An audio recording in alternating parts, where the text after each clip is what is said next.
Whole time. They were asking for the exact. Good evening, everybody. Welcome to the Selectmen's meeting of August 28th. Roll call, please. Please be quiet in the audience. All 5 selectmen, and I also see the town administrator and town council walking in the door as we speak. Yeah, it's the late parade. Glad you could make it, gentlemen. Thanks for the signal. Thanks for coming. Okay, Pledge of Allegiance. Mr. Walczak, how would you like to lead us in Pledge of Allegiance? Acting Chief Walczak. I pledge allegiance to the flag of the United States of America and to the republic for which it stands, one nation, under God, indivisible, with liberty and justice for all.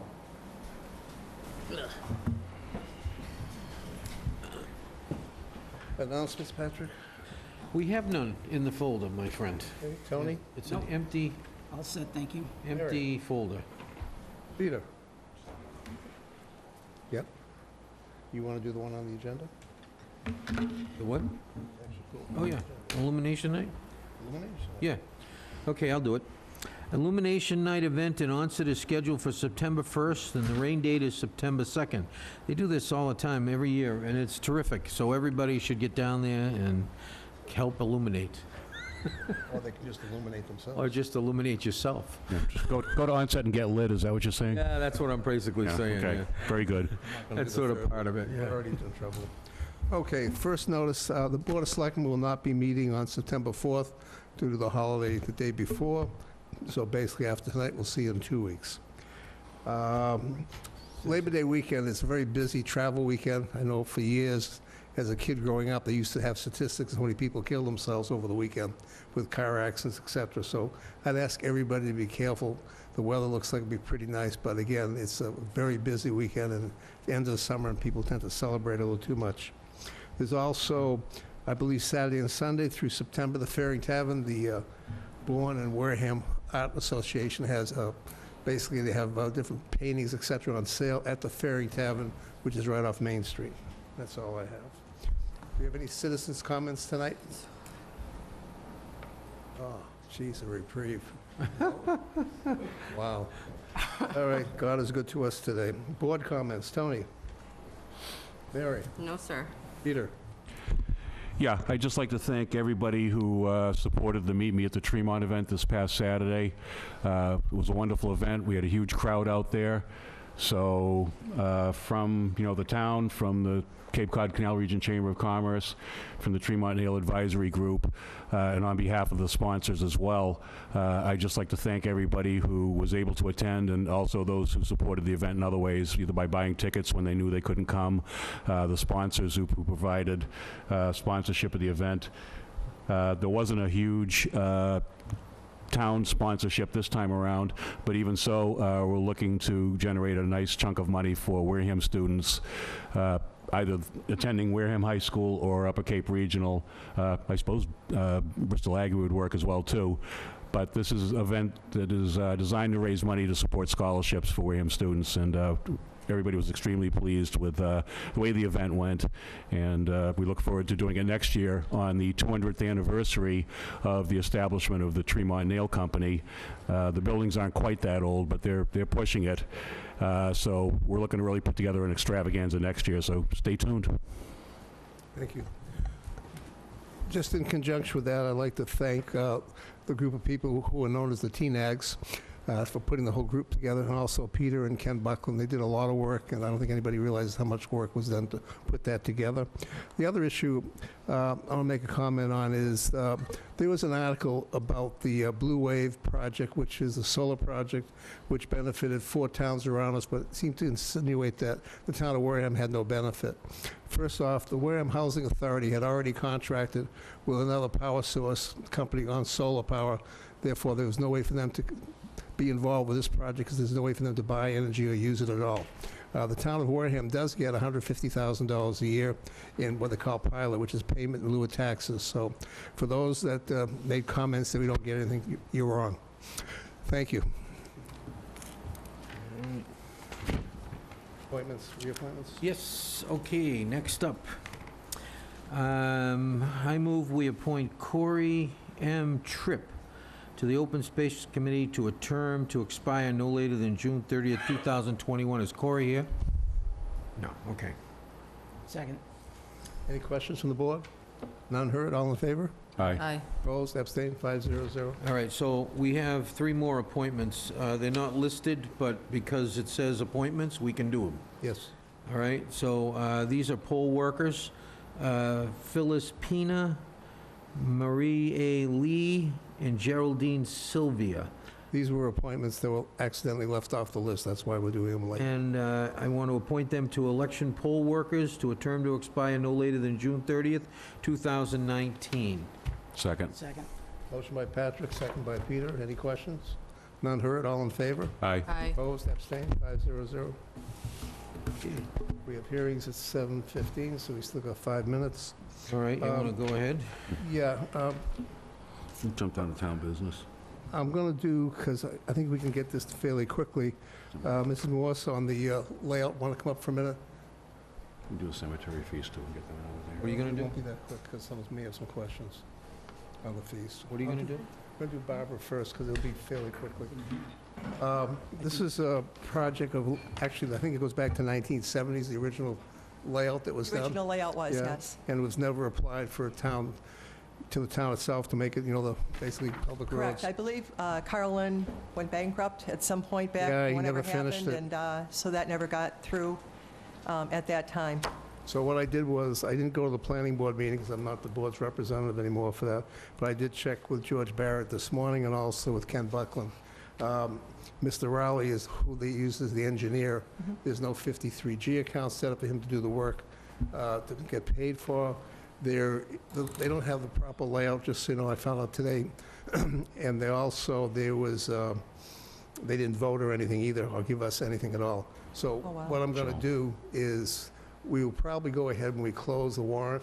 I'm going to put this in for the town to accept as a warrant article, Okay. with the provision that if we don't have all the information, we can file before town meeting, which you have 2 months now. And at that point, we'd pull it. If not, we'll go through, Okay. if that's okay with the board. I don't have an issue with a conditional motion where it was our inability to react. No. Okay? Very good. So basically, if you want, we can vote to So put... moved. Have a second? Second. Okay, motion by Patrick, second by Peter. Any questions on the board? It's No. something we usually don't do.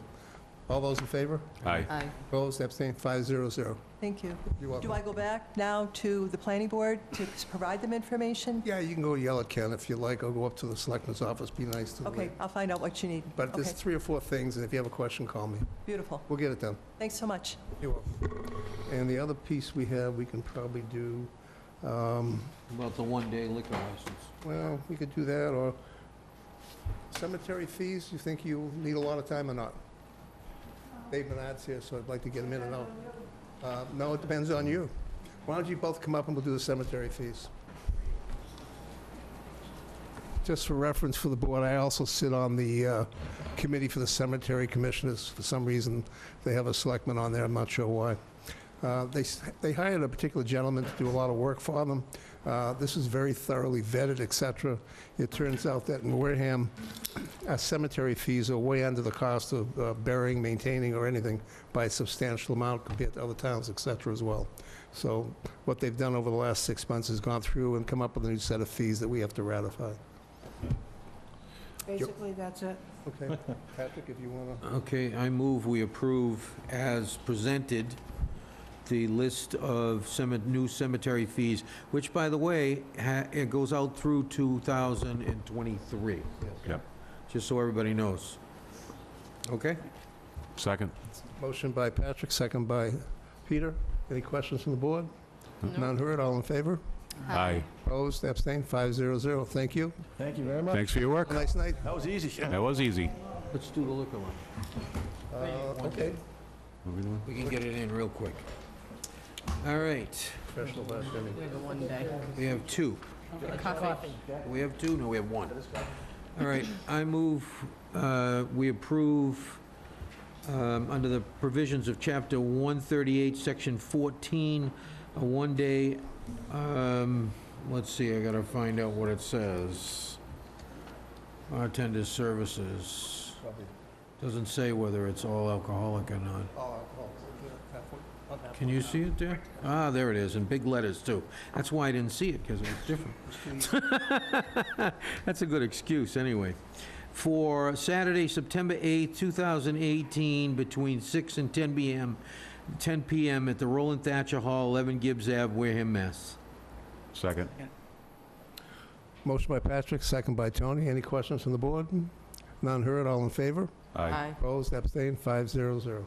There you go. We can start, or we can maybe do, let's Who do do you number wanna do C real first? quickly. Who? C.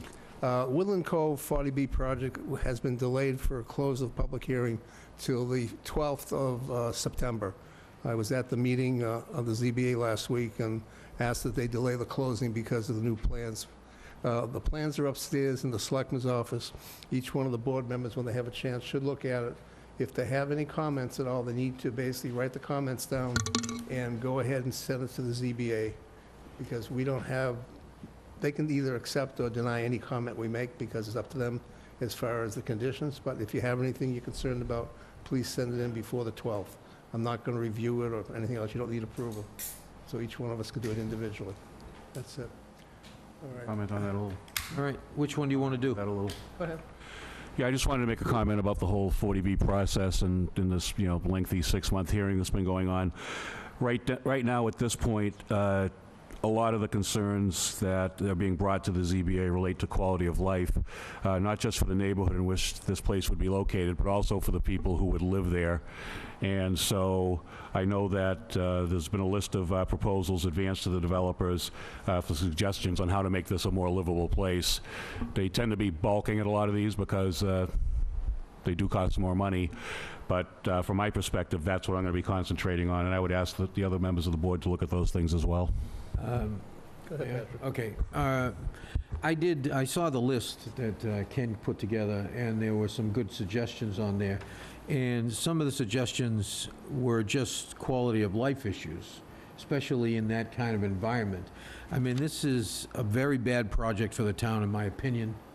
It's going to hurt the town financially. It's going to not be a pleasant place for everybody to live, just based on its compactness and the amount of amenities that they're going to have, which are virtually nothing, according to the list. And I still think it's something that we should turn down. We should fight it every which way we can. I hear all the time, I hear people say, well, you can't fight them, they're going to win anyway. Well, you never know until you actually fight it. And if my opinion is that the board should turn it down based on the fact that it is not a good place to live, not good for the quality of life, and let them go into court and argue in front of a jury that, everybody else can have these qualities of life, but they're not entitled to them because it's an affordable project. Okay? And let them argue that. And I've got to guess that the jury is going to be not very happy with that. And I think we should fight it as far as we can and as long as we can. Financially, it's not a good picture for the town, as we all know. I'm sure Derek can tell us what the situation's going to be, not only the increase in police, the more, not just us, but the fire department, everybody else. Ambulance service, everything else that goes in there, the Board of Health Services. I mean, it's really never ending. And until we finally say no and put our foot down and fight one of these things to the end. And I'm not happy, by the way, what I hear about the board is like on the edge of passing this thing. In my opinion, shouldn't be happening. And I'm going to let them all know personally, because I don't like it. And, if we get stuck with this project, it's just not a good thing. I mean, we're just starting to see a few extra bucks come in, or we will very soon. The economy's picking up. We might get a few extra bucks like we always do in an economic boom time. And, those are money we need. I mean, there's stuff that we need in this town badly. And to be paying it out for a project that is just silliness, in my opinion, that, just because they want to say up at the State House that they have affordable projects going on. And by the way, let me mention something else. We have one right now that they want to take out of the affordable housing the restriction. We get them all the time, because for one reason or another, they didn't sell, there's this issue, that issue, and they want to take them out. So they put them in the affordable, and then they take them out. So we get stuck with them, and we still get stuck with the problem in the end that they put them back into normal housing. It doesn't make sense. It's a crazy system.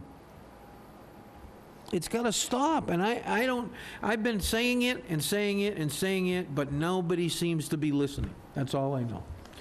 All right, I've had enough. I hope you actually put that in the conditions that you... Oh, I'm going to, trust me, they're going to get it from me. I couldn't believe it when I saw the list that they put together of all the nice amenities. Not nice, I mean, basic amenities, basic things of life for kids, and they just went down and said, nope, nope, nope, nope, nope, nope, nope, nope, and they just crossed them all off on the list. It's ridiculous. It's ridiculous. They wouldn't live there, though, would they? Not a one of them would live there. Of course they wouldn't. Okay, now, we're going to go ahead and take things a little bit out of order. Which one do you want? We're going to do Sienna Cafe, alteration of the premises, Okay. and then we'll go back, because the others are going to take more time. Sure. That's the flammable liquids. Hold on one second. Alteration of premises. Here we go. All right. Now, Green cards? Yay! yay! Awesome. I'll take those and make them part of the record immediately. Please do. Okay, you're missing one. Oh, happy day. Oh, Jesus. Be still my Come on, don't heart. stress her Oh, out. that's just awesome. Yay, we got him. Just as a reference point, this is number 4, so we're teasing Karen a little bit. You set a record. Yeah, it's what happens when you don't hire a lawyer, just saying. All right, Peter, next time you. Oh, don't listen to him. No, Can't be me. Dog lawyer. No. Can't be me anyway. Don't listen to the lawyer tell you to hire a lawyer. Okay, move to open the hearing. Yeah, second. Motion by Peter, second by Patrick. Roll call. Roll call. Tony, Yes. Mary, Yes. Patrick, Yes. Peter. Yes. Alan, yes. Absolutely incredible. I have the drawing. I just want everybody to know the drawing is here, showing the tent and so on, which is very nice. And everything else seems to be here. The corrections have been made on the front of the form. Correct. So I just want everybody to know that that is so. Yep. Okay? All right. Thank you. I have the funeral home next door did send me an email. I'll read it into the record because I really have to. Right. If you give me a minute, let me see if I can find it, of course.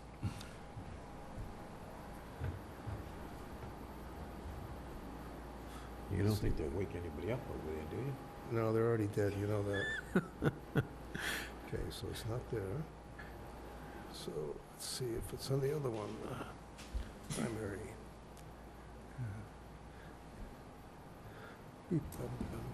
Okay, this is from the Wareham Village Funeral Home. You want me to speed read it? No, I gotta just download it here. Okay, thank you for what I do for the town, doesn't matter, high school stuff. He's tied up with high school sports. The board is aware of my concerns regarding the American Cafe safety. The curb is level with the ground and nothing to prevent a vehicle from entering the sitting area. Also, a canopy with sides as a people catcher. We have been lucky so far, but a simple water-filled or a sand-filled barrel might help. My other concern is with that I can't read that one because that has nothing to do with this. That's all I have. That's it? Yep. Oh, I just want to read it into the record. okay. Yeah. You want to give us some information? I mean, I'm assuming he wants us to put barriers up now along the curb? Or that's what he's suggesting? That's the suggestion. He's just, what he's doing, Karen, he's just saying that there's a potential safety issue of a car.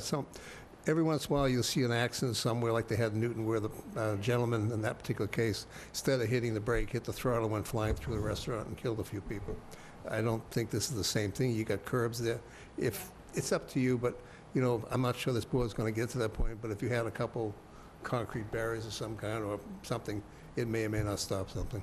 Perhaps maybe next year, since I only have limited season, Yeah. we can discuss it then? Is that Yeah. okay? Well, you can discuss it with your landlord. Yeah, because you don't, again, you don't own the property, so. Yeah. Exactly. All right. All right. Any questions from the board as far as the expansion or anything else? Nope. You should probably ask if anybody's Yeah, here to anybody speak. here I haven't got for to or that point yet. against. Anybody here in support of the expansion of the restaurant? Anybody here not in support? Okay. Move to close the hearing. Second. Tony? Yes. Mary? Yes. Patrick? Yes. Peter? Yes. Alan, yes. Okay, I'll take a motion. I move we approve the change of premises for Sienna Cafe LLC, 208R Main Street, Wareham, Mass. Second. Motion by Patrick, second by Peter. Any questions from the board? None heard, all in favor? Aye. Aye. Opposed, abstained, 500. Thank you. I'll bring you a birthday cake tomorrow. See you soon. Thanks. There you go. Good luck. All right, which one of the hearings you want to do first? Let's just go down the list as we have them now, and let's go to the 7:15. We have the police here. so You let's want to get do the them- get them out. inflammable? For First. hearing, show cause retail package. All right, we'll do Anchor first. Anchor's first on the list. All right, Anchor's first on the list. Show cause hearing. Just a Anchor. reference point for the audience and also for the public. When we do these liquor hearings, people have to understand, we only can go back 2 years. If anybody has a violation over 2 years old, it becomes basically not counted. It's not to be discussed or anything else. So if anybody's had a violation within 2 years, it can be added to the one that we have now. Thank you. Hello. All right, I move we open the public hearing for AJ Foods DBA Anchor Show cause Liquors, hearing. show cause hearing, liquor violation. Chapter 138, right? The, under 204, 2.05. We'll need the police department to come up. I guess it's your Thank you. fault.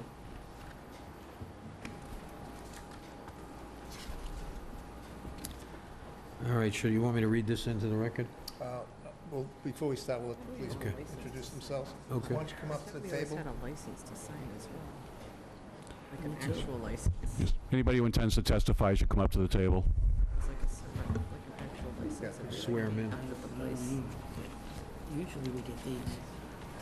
We set up another one over here, too. Whatever. There you go. Thank you. We need to swear them in on this? Swear 'em in. Yeah. Would anybody who intends to offer testimony before the board please stand and raise your right hand? Yes, ma'am. Do you swear to tell the truth, the whole truth, and nothing but the truth, so help you God? I do. Thank you. You may be seated.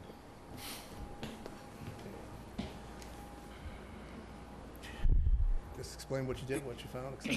Okay, my name is Kevin Riley. I'm a detective with the town of Wareham, Mass. We had a 19-year-old juvenile go in. Before we sent him into the liquor stores, we issued him a portable breath test to ensure he wasn't drinking alcohol. We removed all forms of identification, all forms of cash from him.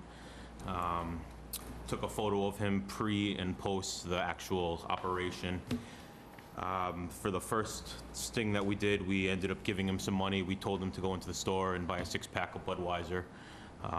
He came in an undercover car with myself, and in the event that one of the clerks ended up selling to him, he was to come out to the car, give me the alcohol, describe the clerk, at which point I would contact Detective Baptiste, who would end up going in and identifying the clerk. So we had the operation, we did all of the stores, and for the first round through, we had 3 violations where the 19-year-old was served alcohol without being asked for identification. Carl, you have any comments? It's just as Detective Riley stated. One question. Go ahead. One question. ABCC requires publication in a newspaper, essentially warning of liquor stings in advance of the stings being conducted. Was there in fact such a publication? Yes, there was. Thank you. Thanks for putting that in there. Just wanted to get it on the record. I guess we'll hear from you next. We haven't heard the report from the police officer specifically. He described their Somebody's the gotta read process the generally. for the record. Somebody's going to have to read the actual police report of what happened at the time into the record. Thank you. I'll read the first part of my report, and then Detective Baptiste can read his supplement. On July 26, 2018, at approximately 1,500 hours, this detective, along with Detective Sergeant Smith, Detective Dekas, and Detective Baptiste, and a 19-year-old underage agent met at the Wareham Police Station to have a briefing prior to conducting an alcohol compliance check of all the liquor stores in Wareham. The underage agent was instructed to enter the store and attempt to purchase a six-pack of Budweiser with money provided by this detective. If alcohol was successfully purchased, the underage agent was to provide me the alcohol and describe the clerk that sold him/her the alcohol. If alcohol was purchased, Detective Baptiste would then enter the store and identify by license and photographing the clerk that sold the alcohol to the underage agent. It should be noted the underage agent was issued a portable breath test pre and post the alcohol compliance check. Both results were zeros. The underage agent did not have any identification on him/her during the time of the alcohol compliance checks. Below is a timeline of the liquor stores in the town that were checked for compliance. Pepin's Liquors at 2259 Cranberry Highway, West Wareham, 1607 hours, no sale. Anchor Liquor at 2369 Cranberry Highway, West Wareham, at 1611 hours, was a sale. The clerk was identified as Rakesh Patel by Detective Baptiste. Wines and More at 2421 Cranberry Highway, West Wareham, at 1617 hours, no sale. 7-Eleven at 3 Barker Road, East Wareham, at 1640 hours, no sale. Liquor Locker at 3021 Cranberry Highway, East Wareham, at 1652 hours, no sale. Mayflower Liquors at 3150 Cranberry Highway in East Wareham at 1657 hours, no sale. Onset Village Market at 231 Onset Ave, Onset, Mass, 1705 hours, no sale. Oak Grove Package Store at 47 Depot Street, East Wareham at 1710 hours, no sale. Jug Shop at 221 Main Street, Wareham, Mass, 1717 hours, sale. The clerk was identified as Adelaide DePonte by Detective Baptiste. Wareham Liquors at 419 Main Street, Wareham, Mass, 1721 hours, no sale. Brown's Package Store at 135 Marion Road, Wareham, Mass, 1728 hours, no sale. The final one was Sullivan's Wine and Spirit at 260 Marion Road in Wareham at 1732 hours. There was a sale. The clerk was identified as Michael Domingos, by Detective Baptiste.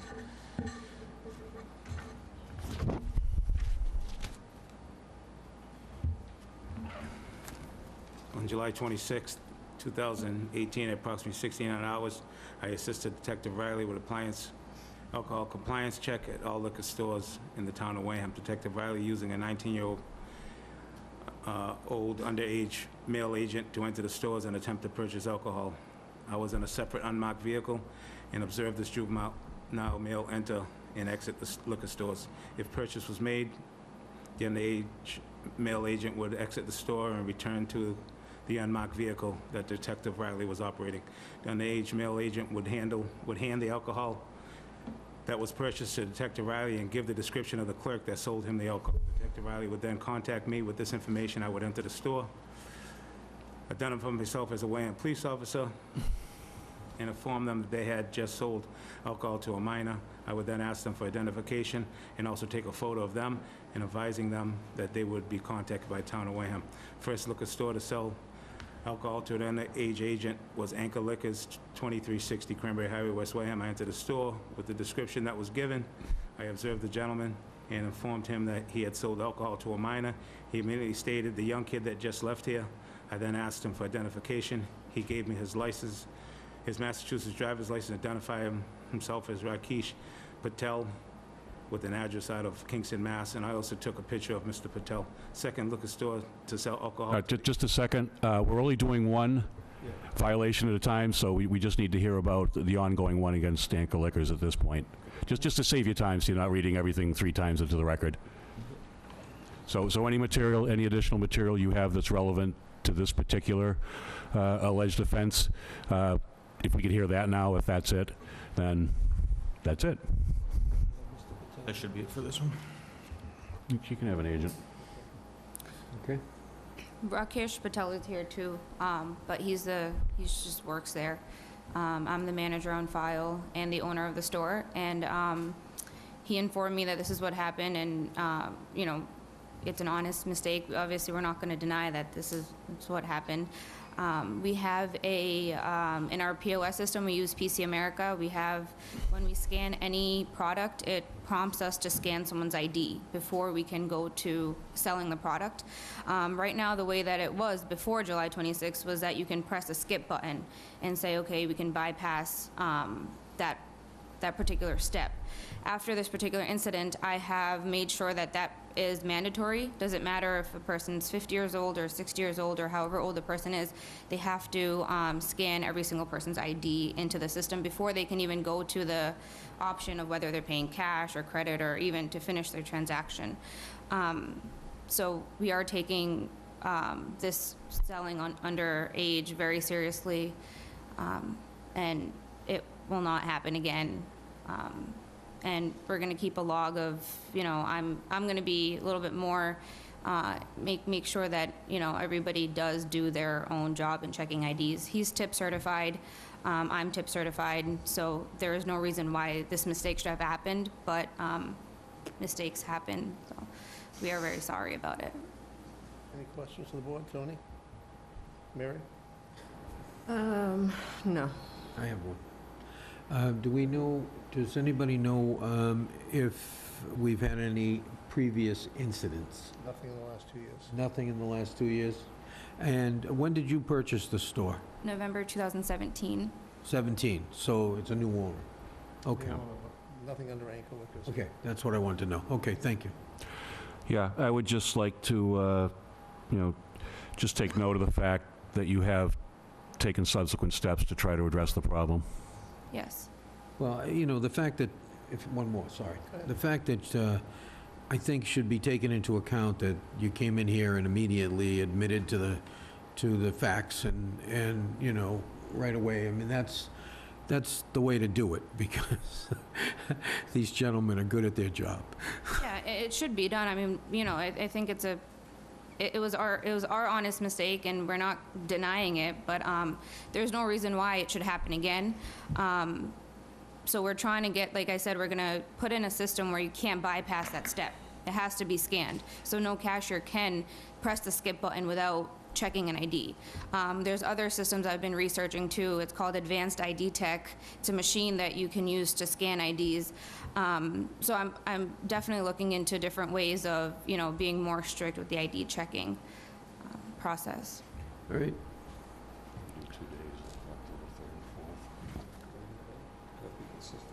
I think so,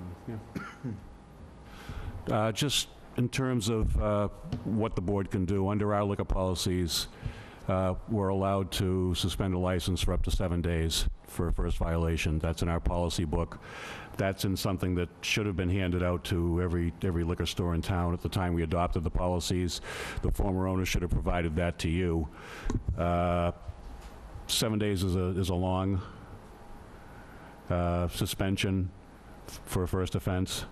Yeah, it is. I would suggest that a 2-day suspension midweek would be appropriate, with the condition that a sign be posted on the store when it's closed as to the reasons for the suspension, or the reason for the closure, which would be the suspension of the license for that 2-day period. So I'm just putting that out there for the board to consider. Tony? Yeah. Mary? I agree with that. I think that's reasonable. Do they get to choose the days, or are we, No, we can assign the days, okay. See, and it should be consistent. I would normally, well, many times when I've been involved in these, I usually sort of want to give a pass to the first time around. But, it takes a lot of effort and a lot of people involved to go out there and do this, ads and all this kind of stuff. So it's not reasonable to give you a complete pass. No, I understand. I don't. I'd want like to, but I don't think it's the right thing to do. And you're absolutely right. Everybody should be carded. 8 to 80, doesn't matter. I Right. shouldn't say 8, 21 to 80, whatever it is. They should all be carded. And then there's never an issue. I've never seen a place that cards everybody have a problem. They just don't. Right. Exactly. I was at a Red Sox game this past week, Yeah. and believe me, I don't look under 21. unless you're blind. I don't. But I they get card that. everybody there, and that's due to the simple fact that a one-day suspension for them is probably a seven-figure loss in revenue with all the beer they sell at those games. So I think it's incumbent upon all the package stores and people serving and pouring to check everybody's ID. You can't screw up if you check everybody. Can I, can I just ask one question? So we're not asking for a pass either, but, you know, there's, for him, you know, his family runs on this, so being closed for 2 days will be a huge impact for, you know, for him also supporting his family. Is there any way, is there like a probation period or like anything that, you know, any other alternative? I think the police take care of that. Instead of like being closed for I 2 can't full see it. days? I can't see it. I mean, I think you're gonna get closed for 2 days, and I'd say that's a minimum, and I think you should be pretty happy with that. And, The other thing I would suggest is a midweek, non-holiday week suspension Yeah, that would sometime be- after October 1st. So, you know, we're not looking to, you know, jack the license for Labor Day weekend, for example. You know, that's a huge weekend. So, you know, we don't want to be Pick a date. punitive, but we do need to emphasize that this is a violation. All right. Remember, you got Columbus Day, so I'll make a couple quick comments. In Wareham, our police chief actually came to talk to me about some things, and he made a comment which really makes me kind of disappointed in life, that Wareham is known as the place for kids to come to buy liquor. And Chief Walczak made it very clear that that was not going to happen anymore, at least on his watch. And they basically are going out and doing these things. These things will be happening frequently. This won't be once in a year, once in 2 years. This will be frequent. I can tell you that if you get hit a second or third time, I'm not going to be very lenient at all about anything. I was in the industry as a young person working while I was going to college. I know how it works. It's a lot different when I was in school, how you did everything, but there's no reason for this. We have kids that get hurt, people get killed, etc. This is it's a business which has a serious responsibility. To me, alcohol is no different than issues we have with marijuana coming up or any kind of drugs or anything else. At the end of the day, if you abuse alcohol, it's a serious problem. So I don't have a problem with the 2 days right now. I would say that if we're going to do it in October, we use the 3rd and 4th, which is a Wednesday, Thursday. Or we can do the Tuesday, Wednesday if you want. I think Tuesday and Wednesday is a little less impact. A lot of people get paid Columbus Day Thursdays. keeps up. I was actually going to do the so September, it's the 3rd and 4th? but we'll do the 2nd and 3rd. Second and third would be, Tuesday and Wednesday, would that be? And 3rd. if that's okay with the board. Tony, Yes. Mary, Yes. Patrick? Yeah. You want to close the hearing first and Yes. make a vote? Yeah. I move we close the public hearing. Second. Motion by Patrick, second by Tony. Roll call. Yes. Mary? Yes. Yes. Yes. Please All right, just I turn the move head that of the we ears. suspend the license for a 2-day period. One begin- second. I think we should probably move that we find that a violation took place first. Oh, okay, all right. Yeah, you have to move to accept. Yeah. And where she admitted it would be, I would move to accept the admission that a violation did in fact take place. Okay, Motion by second. Second. second by Patrick. All those in favor? Aye. Aye. Opposed, abstained? 500. All right, now I move that we impose a 2-day suspension on October 2 and 3 of 2018. With the condition that a sign for the reason, for the closure be posted. Yes, and On the door of sign the- be put of on the thing for store. the reason for closure, so they know why it's going on. Second, Sorry. Roll call or just a vote? regular vote. All those in favor? Aye. Aye. Opposed, abstained? 500. Yes. Thank Yes, you. thanks. We hope never Okay. to see you again. At least in this context. All right, so next up will be the jug shop. Guess it's next in line. Jug shop, here we go. I think Mayflower, second thing, just. Aye. Okay. All right, well, jug shop. I move that we open the public hearing on Show cause hearing. the Jinchas Company Limited, DBA The Jug Shop, Second. for a liquor violation. Motion by Patrick, second by Peter. Tony? Yes. Mary? Yes. Patrick? Yes. Alan? Yes. Peter? Yes. Eric? No. All right. And once again, if you would just read the information only as it relates to this particular allegation. First offense only. So essentially, on July 26, 2018, this detective, along with Detective Sergeant Smith, Detective Deacus, and Baptiste, and a 19-year-old underage agent, met at the Wareham Police Station. 1 second, we got to swear you back in again, everybody. Sorry. Yeah, sorry. Yeah, sorry, different hearing, so we start from Please scratch. stand and raise your right hand. if You you're as gonna well. give testimony. Yeah, anybody who intends to testify before the board, please stand and raise your right hand. Do you swear to tell the truth, the whole truth, and nothing but the truth, so help you God? Thank you, may be seated. So on July 26, 2018, at approximately 1500 hours, this detective, along with Detective Sergeant Smith, Detective Deacus, Detective Baptiste, and a 19-year-old underage agent, met at the Wareham Police Station to have a briefing prior to conducting an alcohol compliance check of all liquor stores in Wareham. The underage agent was instructed to enter the store and attempt to purchase a six-pack of Budweiser with money provided by this detective. If alcohol was successfully purchased, the underage agent was to provide me the alcohol and describe the clerk that sold him or her the alcohol. If alcohol was purchased, Detective Baptiste would then enter the store and identify the clerk that sold the alcohol to the underage agent. The jug shop was checked at 1717 hours at 221 Main Street in Wareham, and a sale was made. The clerk was identified as Adelaide DePonte by Detective Baptiste. We subsequently conducted a second... No, okay. we're only here for I apologize. just the initial offense, alleged. On July 26, 2018, approximately 1600 hours, I assisted Detective Riley with alcohol compliance check of all liquor stores in the town of Wareham. Detective Riley, using a 19-year-old underage male agent to enter the stores and attempted to purchase alcohol. I was in a separate unmarked vehicle, observed the juvenile male enter and exit the liquor stores. If a purchase was made, the underage male agent would exit the store and return to the unmarked vehicle that Detective Riley was operating. The underage male agent would hand the alcohol that he had purchased to Detective Riley and give the description of the clerk that sold the alcohol to him. Detective Riley would then contact me with this information. I would enter the store, identify myself as a Wareham police officer, inform them that I had just sold alcohol to a minor.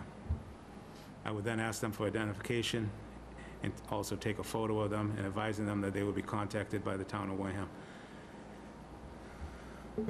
The second liquor store to sell alcohol to the other agent was a jug shop, 219 Main Street, Wareham, 02571. I entered the store, and with the description that was given, I observed this female and informed her that she had sold alcohol to a minor.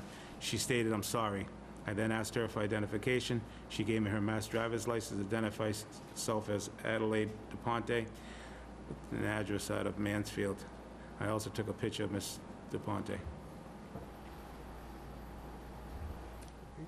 No questions for the officers? Tony? Mary? How long have you owned the jug shop? We haven't- 13 and a half years, almost 14 years. Excuse me, we just asked the officers questions so far. Oh, just for the officers? Oh, yeah, no, I'm fine with that. This has never happened before, so there was an honest mistake, and I apologize for. Nobody's hurt more than I am. I have a hole in my heart for whatever happened. So we're going to do our best not to happen again. Did you take any steps after being alerted that you had sold to an underage person to ensure that this wouldn't happen again? Well, we have a sign in each case resistant to card everyone, and just to keep an eye on and everybody. But it doesn't matter how smart you are, the expertise you have, is a moment in a day someone is willing to make a mistake, and that can happen to any of us. This is pretty much what I have to say. So I apologize again, and I'm so sorry for what happened. We're not there to hurt anybody. Like I say, nobody's hurt more than I am, because I was the one I sold it. Any questions, Tony? Mary? Nope. Patrick? Again, how long have you owned this jug shop? 13 and a half years, you'll be 14 years in March. Okay, thank you. Thanks. I'm all set. Nothing further. Move to close the hearing.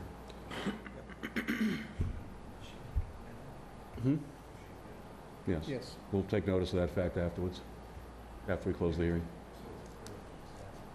Okay, just to clarify, you're admitting that this offense did take place as the officers reported. Yes.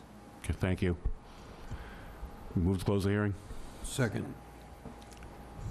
Motion by Peter, second by Tony. Yes. Yes. Yes. Yes. Yes. Okay. Same thing? You want to make the motion for finding of fact? Yeah, I would move that the board find that the allegations are in fact true and that a liquor sale was made to an underage minor. And also to accept the admission from the owner of the package store. Second. Motion by Peter, second by Tony. Any questions from the board? Roll call or just a regular vote? Regular vote. All those in favor? Aye. Aye. Opposed, abstained, 500. So now do we want to open the second one? No, we're not doing that tonight. It's not posted, it's for the 11th. Oh, it's for the 11th. Oh. Yep. So that's not being dealt with tonight. This is just the first. Why did we separate them? Recommendation, that's it. Oh. All right, so next we have to come up with the dates, which would be the same as the other one, which should be October, I would suggest the same suspension for October 2nd and 3rd. have to be consistent. Motion by Peter, Okay. second by Tony, The sign as well. Right, and the sign on the doors, always. yes. Okay. All those in favor? Aye. Opposed, abstained, 500. Sorry to be quiet for a minute there. Yeah. Just so you understand, your license to sell alcohol has been suspended for the dates of October 2nd and 3rd. You are required to put a sign on the door where you have two doorways entering the store. Both doorways have to list the reason for the closure, which is the suspension of the license by the Board of Selectmen Okay. for sale of alcohol to a minor. All right, thank you. Thank you. All right, so I'm all set to go? Yes. Thank you, have a good night. You too. Does she know she has to be back for the other hearing? I'm sure. Okay. Should we serve notice for that? Okay, next we Mayflower Liquors. Hi, Monica.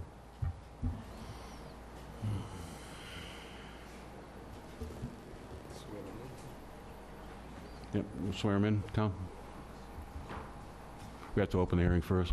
Move we open the hearing against Shry Om LLC, DBA Mayflower Liquors for a liquor violation. Second. Yes. Mary? Yes. Patrick? Yes. Peter? Yes. Alan, yes. Will all those intend to testify before the board, please stand and raise your right hand. Do you swear to tell the truth, the whole truth, and nothing but the truth, so help you God? Thank you. You may be seated.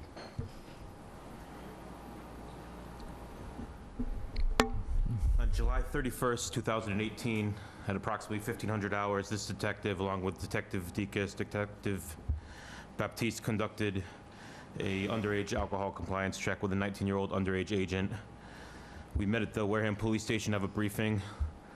Prior to conducting, this was the secondary alcohol compliance check of all liquor stores in Wareham. It should be noted that a similar alcohol compliance check of all liquor stores in Wareham was conducted on July 26, 2018.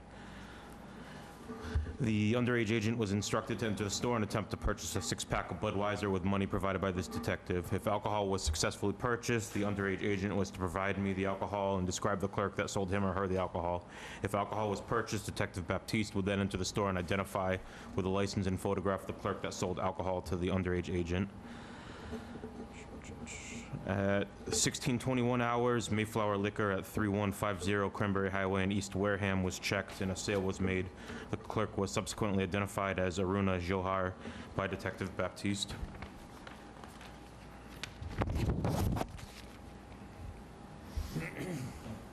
July 31st, approximately 15:45 hours, I assisted Detective Riley with the second round of alcohol compliance checks of all liquor stores in the town of Wareham. Detective Riley, using the same 19-year-old underage male agent who was used in the first alcohol compliance check on July 26th, 18, to enter the stores and attempt to purchase alcohol.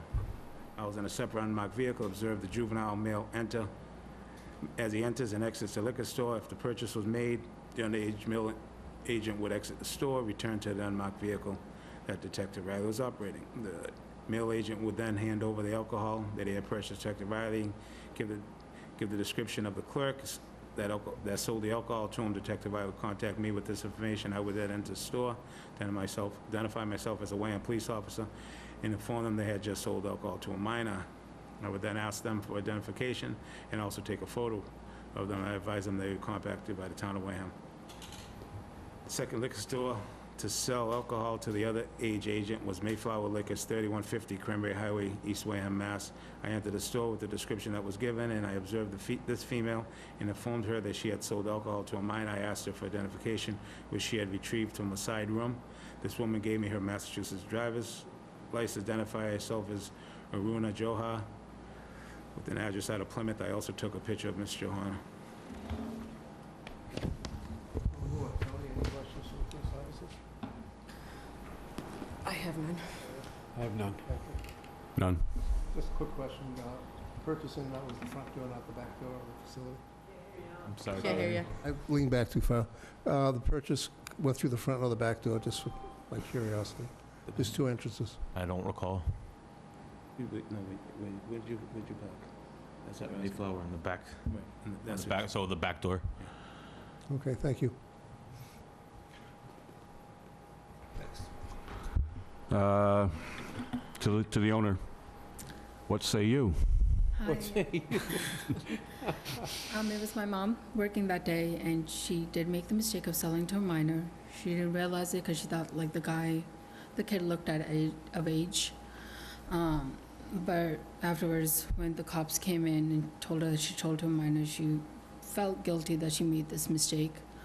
We're pretty good in checking all IDs. We have our scanners and everything, and it's just, I don't know how this time it slipped her that she didn't check one particular ID. So it was a mistake on her end for sure, that we agree with. And we do apologize for the mistake. Okay, so you've admitted to the fact that an underage sale did take place. Yes, sir. What steps have you taken since then to prevent this from happening again? It shouldn't happen again because we have like our ID scanners. We're really good about checking IDs. I don't know what happened that day. My mom literally slipped. That one particular customer slipped. But otherwise, we have our scanners that we put IDs through all the time. Okay. Tony, any questions? Mary? I have no questions. Patrick? All set. Nothing. I have nothing. Move we close the hearing. Second? Motion by Patrick, second by Peter, to close the hearing. Tony? Yes. Mary? Yes. Yes. Yes. Alan, yes. You want to make the motion of finding of fact? Yeah, I move that the board find that the violation alleged did in fact occur, and of the sale of alcohol to an underage minor, and that the package store owner has to admit it to those facts. Okay, I move, We gotta, Hold on. I need a second on the motion, and Yeah, motion by Peter, second by Tony, all in favor? aye. Opposed, abstained, 500. you ready? Yep. I move that we impose a 2-day suspension on October 2018 of the 2nd and the 3rd, and that a sign be posted stating the reason why you're closed. Second? Motion by Patrick, second by Peter. Just, yes, sorry. Go ahead. Just one quick question. As the 2 days that you guys are telling that we have to shut down, do we need to turn that license in town, or can we just hold on to it and just have it shut? No, you just close the store Just close down it? Okay, all right. That's Thank you. sufficient. and sign in the window. Okay, thank you. Yes. Yes. Yes. Yes. Yes. Wasn't roll call, but that's okay. Did it that way anyways. We all did yes. Yes. It's even more better if you do a roll call, right, Rich? Sure. All right, thank you. Thank you. Yes, thank you. Have a good night. Just Thank you, officers. just a reference point before everybody goes. John, do you want to make any comment at all about, I'd just like to thank you for your support, and while I know there's a multitude of issues around town to deal with, I feel like we're checking the box, and getting things done in terms of one issue at a time.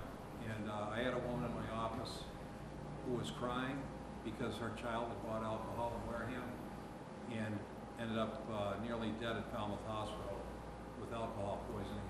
And she was crying in my office saying, "Isn't there something you can do about this?" And yes, there is something we can do about it. And I want to thank you for your support.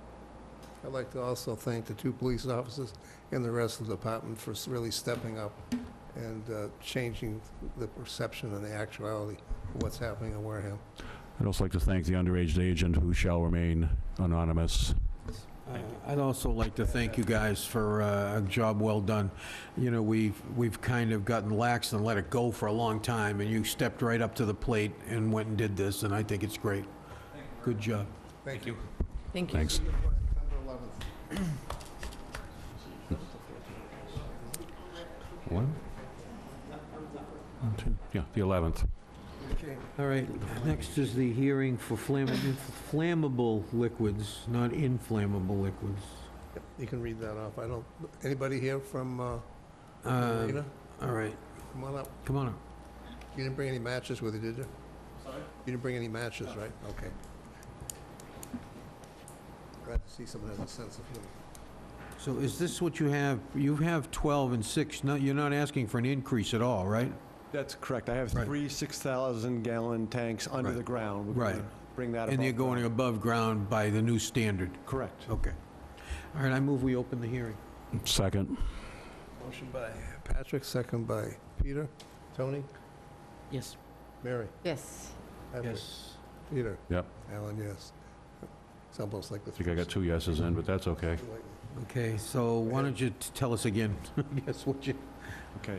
We What you currently intend to have, do. 3 6,000-gallon fuel tanks underground. We're proposing to bring those tanks above ground with a single 18,000-gallon tank. All new piping, double wall piping. Yes, it'll be contained around. It's a double wall tank also, monitoring, Right. cameras, the whole bit. You've also got the entrapment system in cases... Containment, yeah. Yes. I call it Yeah, I entrapment. brought the plans if you would like to see them. And you've already gone through, I think it's planning, zoning, whatever. Zoning signed off. We went through conservation twice. We had some neighbors that had some concerns, so we moved the location and went to conservation a second time, and they approved everything, as well as the onset fire department has approved. Okay. Yeah, I have the sign off, by the way, from the We got everybody fire complete department. there? Yes. Okay, so make sure everybody is signed in and checked off. Go ahead, Patrick. Okay, I move we close the public hearing. Second. Oh, wait a minute, is there anybody who want to speak for Yeah. or against? Speak for first? Not? Anybody to speak against? Come on up, sir. When you come up, sit down, please give us your name and address, so it goes into the record. Thank you. My name is Frank Ucholi, 12 Grove Street. I'm here to represent myself and also my son who lives at 32 Maple Street, 3 houses from the marina. Okay. I personally have a question about safety. Now, I know it was said that this is the new standard. The new standard determined by who? EPA, EPA? yes, sir. And the fire department would also have to sign off because it's a flammable and it's under their jurisdiction. Tank regulations come typically under the state fire code, also the Massachusetts Department of Environmental Protection. So those are the agencies that set the standards. They don't, in my experience, they've never reduced the standards for the storage of flammable materials. They've always increased them. They've asked for increased tank safety, line tanks, and any number of changes over my years of dealing with these issues. The fuel standard that we have for mariners, which is new, was initiated by FEMA because of all the things going along the coast, and through EPA, and that's how they passed this new code, which then, of course, they sent along to the states, and it has to be above ground, not in the ground, because when they flood, the chances of contamination is greater with the tanks in the ground than above the ground. So they have to be above ground, and they have to have full containment. So if anything goes wrong, everything is retained. Okay, safety. My son relayed to me back in May, midweek sometime in May, there was a gasoline spill. At first, he thought it was just they were getting a refill of gasoline, but 45 minutes later, the smell was getting worse, so he called the fire department. Do you people have a record of that? No. We won't have that. It was in excess of 87 gallons that spilled. Whoever was filling it put it in the rod holder, and then it was pumped out into the bilge. Oops. Seen that happen before. I have. For years. Believe it or not, I've seen that happen, I've seen unfortunately. people put gas in the water tank, too. Oh, I know it. But this particular piece here, that's this complaint. The problem is it has nothing to do with the tanks, leaking or anything else. This is someone at a gas pump, just not looking what they were doing. No, So but it's an indication of, it's a possibility, but it would happen whether the tanks were above ground, below in ground, ground. et cetera. That's actually dispensing gas into a boat. there's a second incident 2 Sundays ago, the 12th. He was walking out to get his boat, and he found himself in the middle of a 50-foot gas thing. So more gas was spilled.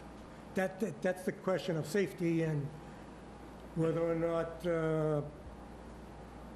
I think that has to go really to the harbor master and to the fire department. Yeah, you should make complaints for that, because they are supposed to monitor that. And if there's spill issues consistently, then the harbor master would take action on that to make sure that that doesn't happen. Fueling of boats is a dangerous thing anyway, just so you know. But the tanks exist, and so does the fuel at this point. The only difference is that they're going to be a lot safer out of the ground than they are in the ground. So for your concerns, it's way better that the fuel is contained in a double-wall tank, not the singles, and up above the floodplain, so. one of my questions is, the end of the season is coming. Let's say the 18,000 gallon tank was there now. They're gonna be pumping it down, because they're not gonna keep 5, 10, 15,000 gallons of gas over the winter, so next spring it's useless. In my understanding, it's not the gasoline of 18,000 gallons that's dangerous, it's the fumes. But maybe 1,000 gallons in, or 2,000. Yeah, well, once again, they would have to conform their conduct with regard to the management of the tank with state regulations. That's not under the purview of this board to order them to do that or anything. They have to do it anyway. Well, in actuality, just so you know, I happen to know that he will have now connected to this and a thing that catches the evaps, and it turns it back to liquids and puts it back into the tank. So it's a much safer system than what's there now. Moving forward. It's a much bigger version of what you have in your automobile. Yes. If you notice, the gas caps are sealed now when you tighten them, Yes. because it comes back and pulls through. It's the same thing. If there's issues, you can speak to the gentleman, about spills and stuff, but they're required by law to clean up the spills immediately. They have to report them and everything else. They get fined, too. Yes, they do. It's not a fun thing to do. Yeah, just for the record, the Wareham Fire Department, Mass DEP, EPA, Coast Guard were all notified of that spill and were present, that a customer pumped fuel into his rod holder. Yeah, because they basically, what normally happens is they get a fine, they'll have to clean it up, et cetera. So nobody has a good sense of humor about that anymore. No. The company that runs that marina now is a pretty big company, and No, they do a it's pretty, national, yes. they do a pretty nice job. So I think you can be safer now than you were before, Okay, hopefully. all right? Thank you. Thank you. Thank you. But if you have an issue, you should stop in and see the harbor master. He Okay, has direct responsibility All right. there. thank you. You're welcome. Anybody else? None heard? All right. We'll close the hearing. I will move that we close the public hearing. Second. Motion by Patrick, second by Tony. Yes. Mary? Yes. Yes. Yes, yes. Yes. All right. You set a record for this so far. All right, then. All right, I move that we approve the 12,000 gallons. There's 12,000 gasoline and 6,000 diesel at 18 Green Street, Onset, Mass. 02558. The company that's presently there, the business name is CMG Environmental Inc. But as I understand it, this goes along with the property, not with the business. Yeah, does run with the land. So, Yes. yes. Okay, That's your motion? that's the motion. Second. Motion by Patrick, second by Peter. Any questions on the board? Tony? Yes. Mary? Patrick? Yes. No, we haven't done that yet. Peter, no questions? You have to sign this, Alan. Okay. Said questions. Oh, yes, we're all set. All set. Pick Do it you know up in when the I can, office. I can get it at the office? Okay, thank you very much. All right, next up is no, wait a minute, secondhand dealer's license for Gateway Golden Pawn. Come on down, you're the next contestants on The Price is Right. Read the statute into the record. These need to be signed by Licensing these guys, statute. right? Go ahead. Good evening. Good evening. Good evening. Would you like to introduce yourselves, please? Thank you very much. My name is John Markey. I'm an attorney from New Bedford with the firm of Moses, Smith, Markey, and Walsh. And today I have the privilege of working with Dominic Camerano, who many of you know from his service to the town, who is the owner of Gateway Gold.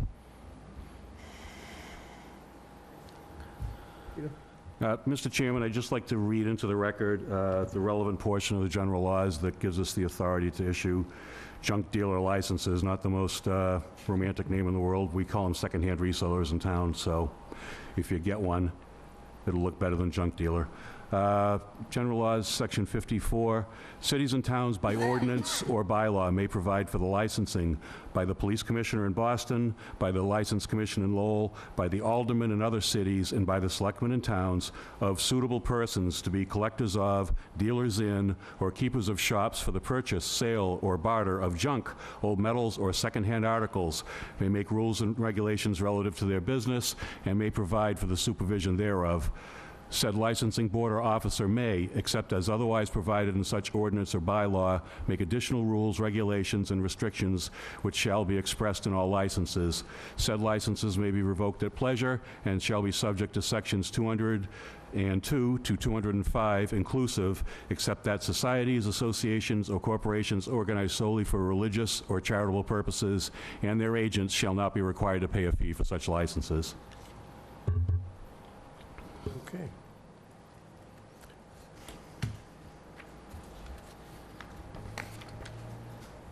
Got the,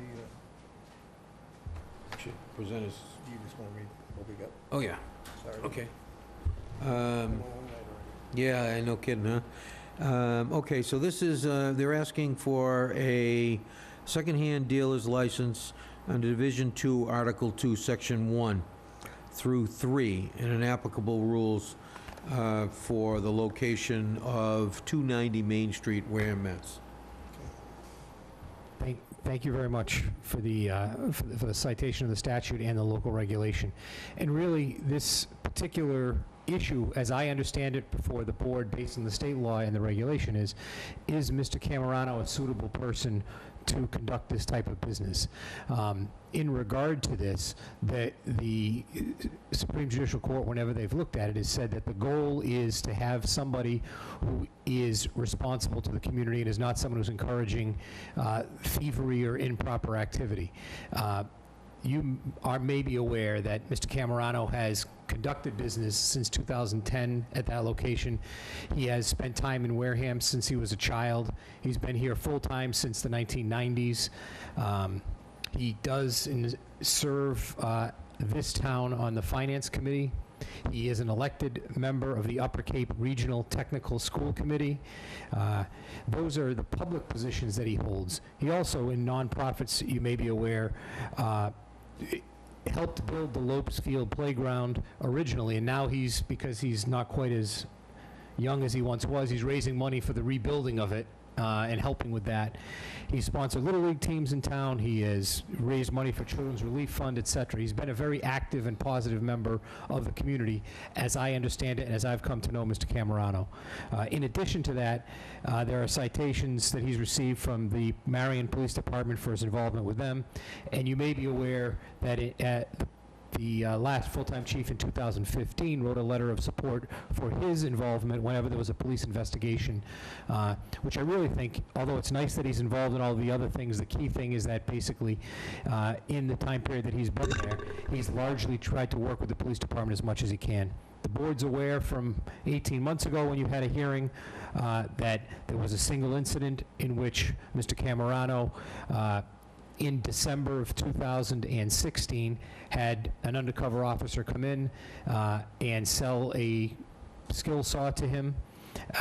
He told the person, that you'd have to hold it for 30 days before it can be bought back. The undercover officer came back approximately 15 days later and said that it's Christmas time, my family needs me to go out and I got some side jobs, I need the saw now. He did sell it back to him, which was a violation, technical violation of the law, and he understands that. But given the nature of that business, the idea that you have 7 years of incident-free, and this was a single incident, which the police department, after looking at it, decided that it was not worth prosecuting. I hate to interrupt you, but this is for the second-hand license, not for the that's pawn okay. license. He's speaking to that as I'm well. speaking to the question of Okay. whether it's a suitable person, and I apologize for interrupting. And so, really, from my perspective, the legal question that you answer on both is whether he is a suitable person. And the goal of both of these statutes, from my perspective, is only suitable persons should have them. And, I'm impressed by the collegiality of this board and the community and the police officers with the people who stood up and said to you, I've taken responsibility, we've designed a new system to make sure things don't happen improperly in the future. And, Mr. Camerano has in a sense, based on the police report, we're not here to deny that. We're here to look at it in the context of 7 years of trying to do the right thing and trying to be a good citizen in the community. So I'd respectfully suggest that in light of many of the things that I just said, as far as him being a suitable person, that as a secondhand dealer, it would be appropriate to issue a license, and I'm happy to answer questions. I didn't want to bury the lead. I knew there were concerns about this board, and we want to address them head on and show that he's someone who's serious about staying here for a long time as a taxpayer and a business person. Tony, you have any questions? I just get concerned about your location downtown. Can you get a little close to the microphone? I can't hear you either. Oh, sorry. Usually it's me. Your location downtown and people hanging around, like in the parking lot and things like that. I know sometimes you don't have a lot of control over it, but... Really, there really isn't anyone anymore, Tony. I did have a tenant on the third floor of the building that had a lot of people, had a lot of visitors. He's no longer there. So there really isn't anyone hanging around, the property anymore like there was. And that really, the people that were hanging around there really wasn't the business. It happened to be that tenant on the third floor because there are some apartments upstairs. And that's really isn't a problem anymore that I see, Tony. There isn't any police reports or any activity or anything in the parking lots or anything. It's been pretty quiet. Thanks, Tony. Mary? I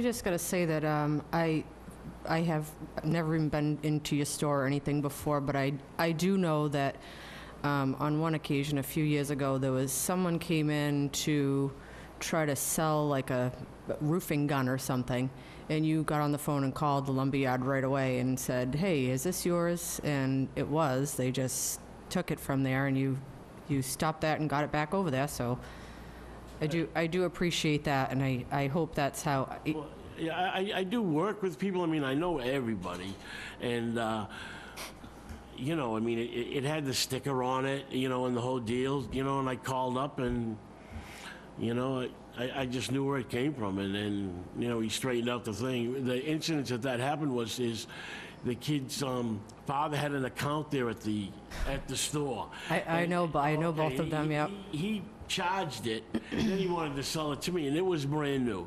So, I just nixed it in the bud. I said, this is wrong, and I called up over the lumberyard, and I told them about it, and they straightened it out. So, that's the type of person I am. It's just not my style. Is there going to be anything that you would be willing to do as far as like not having stuff all out on the lawn and stuff like that? Yeah, we don't do that anymore. Okay. On my last license that I had, it said that I couldn't display anything, and I just stopped it. Just tell me what to do and I do it. So there's nothing displayed anymore outside. Peter? Patrick? Go ahead. Yeah, again, my concern is the police report, And, you know, I guess I'm somewhat glad that your counsel has admitted to those facts. I don't know that we've heard that admission before. I just, you know, this isn't personal at all, but I just feel that with a secondhand reseller's license, the temptation to continue to pawn down there is just going to be too overwhelming for you. And so my personal feeling is I don't think I could support this license at this time. All right, so Dominic, as you remember, when you came in the last time, we talked about your license because you had been caught in a sting, so to speak. And I know they're going to continue to do those because they, you know, there is separation and they need to have these done. Now, I can only talk about this license. The other ones we haven't got to yet. Okay. But let's talk about if you had this license. Yes. And I want to tell you that I want to make sure that you understand that if you have this license, and let's not talk about that one because it doesn't exist yet, that you do not pawn with this license. This is a secondhand dealer's license to sell secondhand goods. Right. And you get to do all that you want, but you can't pawn. That's the only issue. And that's where you had your problem before. It wasn't because you had this license, you didn't have a pawn license, and you pawned, and that's where your problem was the last time.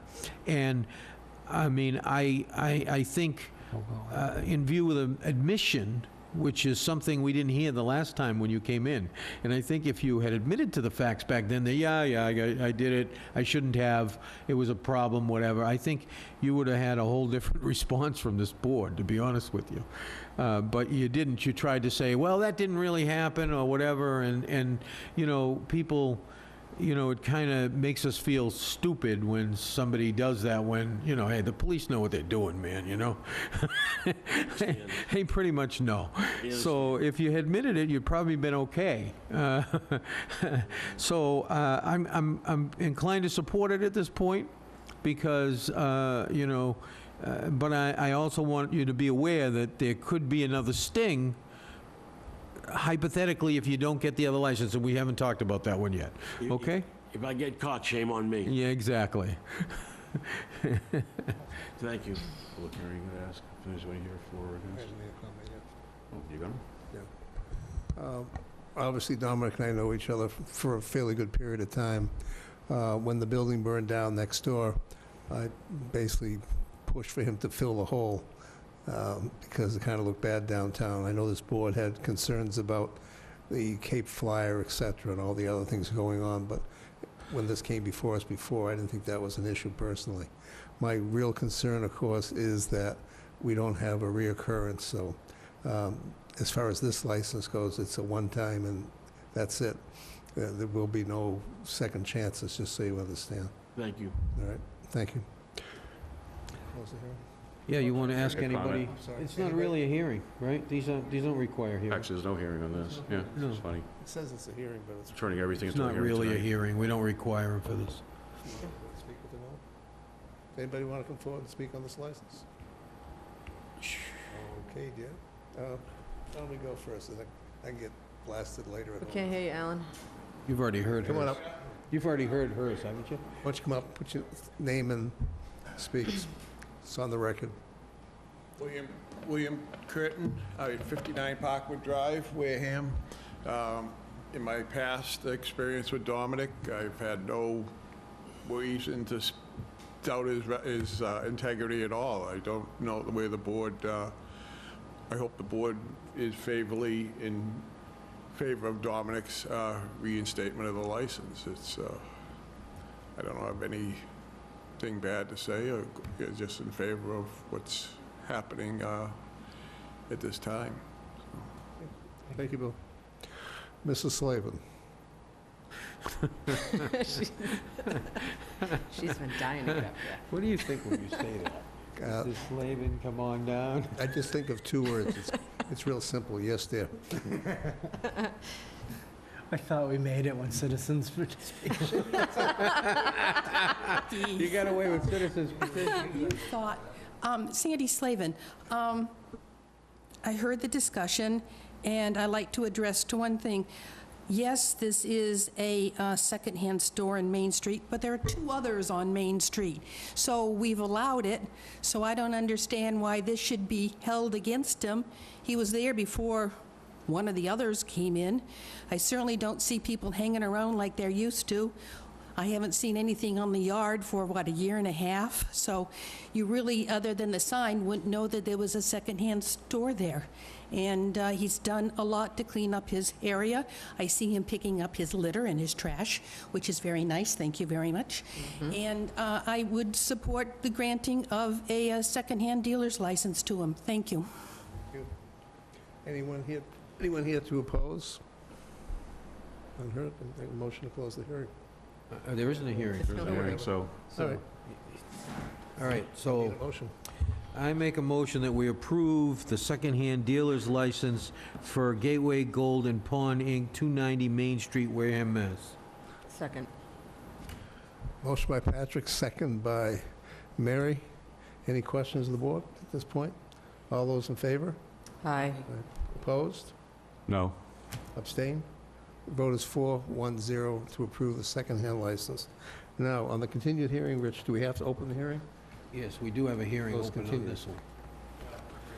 Yep, We'll motion to the reopen. hearing. I move we reopen the hearing on Gateway Golden Pawn's pawn license. Second. Motion by Patrick, second by Peter. Tony? Yes. Mary? Yes. Patrick? Yes. Peter? Yes. Alan, yes. Hopefully Now- the last time tonight. It's kind of a funny hearing because we don't need cards, as I'm told. So, it's okay. Let's go. Okay. All right, you can Sign these. want them to present the case. Thank you very much. So this license, as a practical business matter and the way you conduct business, is obviously different than the way you deal in secondhand items as far as the transaction.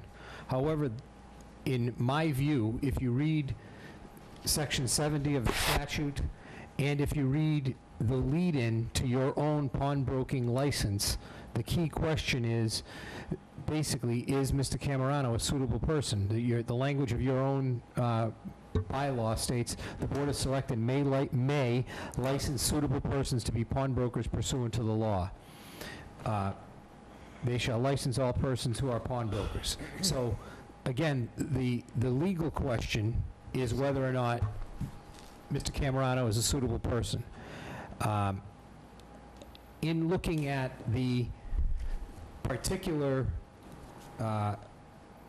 situation, he is aware that one of the concerns that, I want to say Tony because I don't want to screw up your last name, I apologize, that Tony had raised was, on Main Street, we're trying to invest in the town, it doesn't, and I work as a city solicitor in New Bedford. I know the mayor was against a big sign that said Fall River Pawnbrokers, because there's an image that you want to portray. And I think Mr. Camerano has heard that concern, and as a result of that, if you've driven by in the last 2 weeks, you've seen that he's removed the pawn from the Gateway Gold sign in recognition, after having talked with some people in the community and heard from this board, that that's not the image that they want to portray. With that said, there are people who benefit from a pawn transaction. There are people who are in a position where they need cash in a particular transaction. There are very specific regulations you have set forth and you have adopted as to if he were to be granted this license. There are very particular things that he must follow in regard to record keeping, and he has every intention of abiding by them if he is granted this privilege. But again, as far as I see it, there's both a legal question and a practical question. And in the legal question, I think he's established, not by the past vote you just made, but by his own conduct for 20 years in town, that he's a suitable and a trustworthy person. And in regard to the business practices, with a single exception, he has not had any incidents. He has worked well with the police department. When virtually every police officer that walked in and walked out for these last hearings, hey, Dominic, how you doing? He was shaking hands with them. This is not someone who does not work closely with and have a good relationship, a working relationship with the police department. You know, in light of those things, and in light of the fact that you've made clear you're going to be held accountable, whether it's a second-hand dealer's license you have or whether a pawn license that you have, and if you are willing to make sure you don't have items out front, if you are willing to remove the pawn sign from the door, from the front of the building, we would be seeing that you had some concerns for the town that you've given the last 20 years of your life to invest in. And he's indicated that he's willing to do those things. And candidly, you know, his business is down from what it was in 2015 and 2016 because he's not able to provide that service. There are a limited number of people who need to have pawn services. They will find him without having to have a blinking sign that says Fall River Pawnbrokers or pawnbrokers out front. But he would like the opportunity to earn the living that he was earning when he came here in 2010 through 2016, and he believes that the body of his work justifies him being a suitable person. And again, he recognizes that all of the regulations that you've adopted, he will follow and he will abide by, and he anticipates you may come in with a sting, and he should be held to that standard. I don't know if there's anything else you want to say, Dominic, about that. No, you know, like I said, you know, I made a mistake, you know, I have to be responsible for that. And if I make another mistake, you know, shame on me. And believe me when I tell you, it won't happen.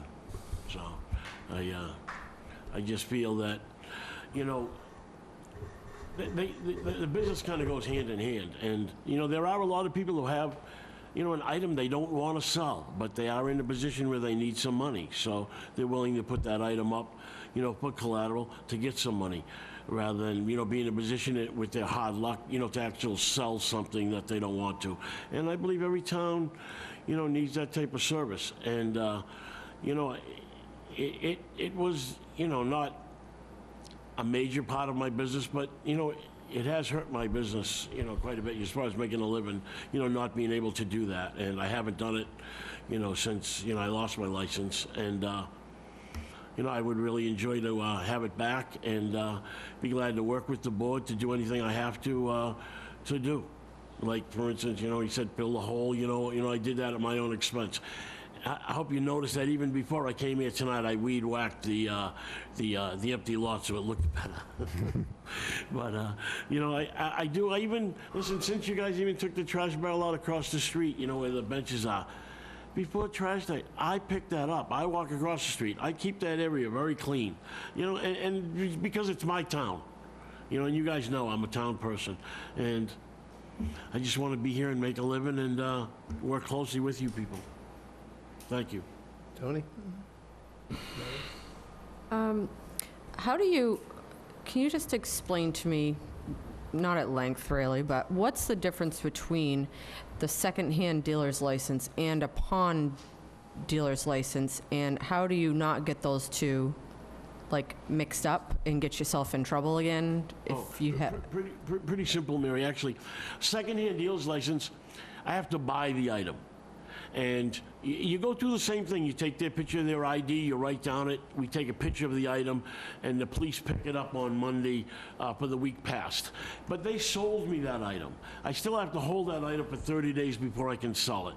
On a pawn, they're giving me an item for collateral. They want that item back, so they're paying interest and a fee. I don't own that item. I'm only holding it for collateral, so I give them $100. And there's $15 fee, and it's the state of Massachusetts only allows 3% a month. So I charge them 3% a month. When they come back in, they can pay the interest. I'll hold it another month, or they can pay and pick up the item and take it home. But on the second-hand license, I've bought that item. Okay, and it's very clear when you walk in there. Come back in 30 days and you know, if they want to buy it back after I put it up on sale, that's So if I fine. go in with this iPad here tomorrow, it's very clear. You say, I say, I want to sell it, I want to get rid of it, or no, I don't want to, and it's separate books and everything's, Yes. okay. Yes. Thank you. You get less on a pawn than you would on a purchase. So if I'm going to buy that, say I figure it's worth $100, I'm gonna buy it for $50. I'm only gonna pawn it for a third, $30. Okay. Because there's more of a risk, that's all. Peter? Me? Patrick, I think, was right next. Me or Peter? Patrick was next. I could go next. Okay. All right, so this is my thing with the pawn license. When not too long ago, we had somebody come in for another pawn license on Main Street. Yes. And we turned them down because we didn't want this type of use on Main Street. And I feel the same way. I don't want this type of activity on Main Street. Now, if you came to me and your character is, I have no issue with your character. I have no issue with who you are, Dominic, at all. I like you. You're kind of a likable guy. You know, maybe more so than me. But, you know, but I just think that this is not a use that I want on Main Street. Okay, you know what I mean? Main Street, USA, our little downtown area. Now, if you had come to me from some other location and you were, I don't know, out in the industrial park or someplace else, I probably wouldn't have a problem with it at all, and I'd probably say, okay, Dominic, yeah, go ahead, have a license and go with it. But this is just not a use that I want on Main Street, and it's the same reason why I turned the other one down not too long ago that came in front of us, because I just think it's not a good place for it. That's it. That's all there is to it. I mean, there's nothing about who you are or anything else. And fortunately, you know, the way that these licenses go, you know, one of the things we're charged at as selectmen is to determine these kinds of things, where we'd like to see stuff, how we'd like to see the town run, and all those kinds of things. That's why they make us the licensing so-called, you know, Authority. What? Licensing authority. Licensing authority. They make us that so that we can do that. I mean, you know, unfortunately, in this seat, I've turned down gas stations and this, that, and the other thing over the years, but I've allowed some things too. I mean, but this is just not where I'd like to see it. And that's how I feel about it, Lee. Yeah, I mean, I would agree with Patrick's position that I just don't think this is the suitable location for it. You know, we did deny the other one. That was substantially my basis for not voting for it the last time you were in on the renewal of the pawnbroker's license. And it's, you know, one of the things that you said tonight, you know, was the business is down, there's not people hanging around anymore. I mean, I think there's a direct correlation between the fact that you're not running a pawn business there now and the reduction in traffic. I think that that's probably, you know, what's happening there. So I would not be in favor of this license at that location. But I had a friend in Hudson, Mass. That had opened a pawn shop. There was nothing in the area. I used to talk to him quite often. We used to work out I think it was the Marlboro Health Club way back then, Wayside. And it's a very difficult business because whether you like it or not, there are people coming in with stolen goods. It's simple fact of life, just what it is. And there are people with legitimate goods. So it's a very fine line of what it is and the image. I look at things business-wise a little different than probably most members of the board. I believe every business has the right to operate wherever they feel like it, as long as it meets zoning, whatever else.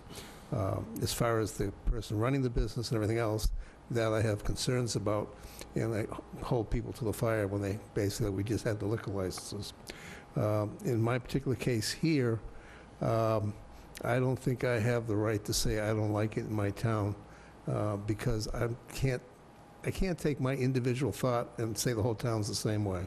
I have to look at it as if someone has a business, it's legitimate, it's allowed, and that's my thought process. My other concern is, though, that, as I mentioned just before on the other license, there is no second chance on this at all. I know for a fact that you've worked with the police department because I've spoke to them. And, you know, there was no issues there. It's just something that if we do this, we're going to have to insist there's no loitering, people around, et cetera. You know, you have to keep it really clean, et cetera, if the vote goes, you know, your way. But there's not going to be any leeway on this at all. Thank you. Go ahead, if you have any comments, go ahead. I understand. No, I understand it as far as doing that. Like I said, I had my pawnbroker's license, since 2010. I had it for 6 years, and, there really wasn't any problem. Like I said, that hanging around happened to be with that tenant, and you can see now, you drive by, there's nobody hangs around out there. And, I just feel that, what if, like I was talking with my counsel, what if we leave the word pawn off of the sign? Then, but yet I can do the business. I mean, no one, only, it's not out there in black and white. I mean, it's just something I was going to throw out there. I don't know if that means anything to anybody. If it doesn't, it's fine. I feel that as far as someone said, theft of an item or something. If someone brings in a stolen item, if they sell it to me, they're going to get more than if they pawn it. So a thief doesn't really pawn something. They're going to sell it because they're going to get more money. A person who's going to pawn something is someone who really wants to keep that item, but is desperate for money. I mean, I've had older people come in, their check comes in on the 1st, they need medicine on the 3rd of the week, the 3rd week of the month. It just, some people just need it. It's just a service that's needed. And, I don't do big pawns. I don't, I just do small loans. And I don't have the finances to do anything really big. But I just feel that, I ran the business for 6 years there. I don't see a problem. Thank you. Any other response? This is a tough one for me, just because we have just the climate around here. We have a lot of people looking for fast cash. So this, and maybe it's just the stigma of a pawn shop that maybe I can't get over. But if I am in favor of this, I hope that you will really be a good steward of our town. If you happen to see the same people coming in, I have lots of family members that are don't want to sell mom's jewelry that they just stole, but they want to, because I'll be back, I'll get it back and put it back, but that doesn't happen. So I hope that you will use the utmost responsibility with this if you do get it. Right. I do see the police every Monday. And they go over the books, and they tell me, Dom, this person is a problem. This person is a problem. Don't do stuff with this person. The police in this town are great. They know the drug addicts. They know the bad people. And if they tell me, that's it, I'm done. I don't do business with them again. It's just something that, listen, drugs are a bad thing. I mean, they crippled my family. So, I'm dead against them. So it's something that, I'll work against as much in my business as anybody for that reason. And I do appreciate that you're not putting the pawn back up on the sign. I think that's, just not. Much to me. Yeah, that's fine. I don't have a problem with that. All set. All set, Patrick, anymore? Thank you. Any other comments? All set? No, I'm all set. Thank you. All right. It's public hearing, so you got to ask. Anybody in favor? Come up. Okay, The same two people. Bill first.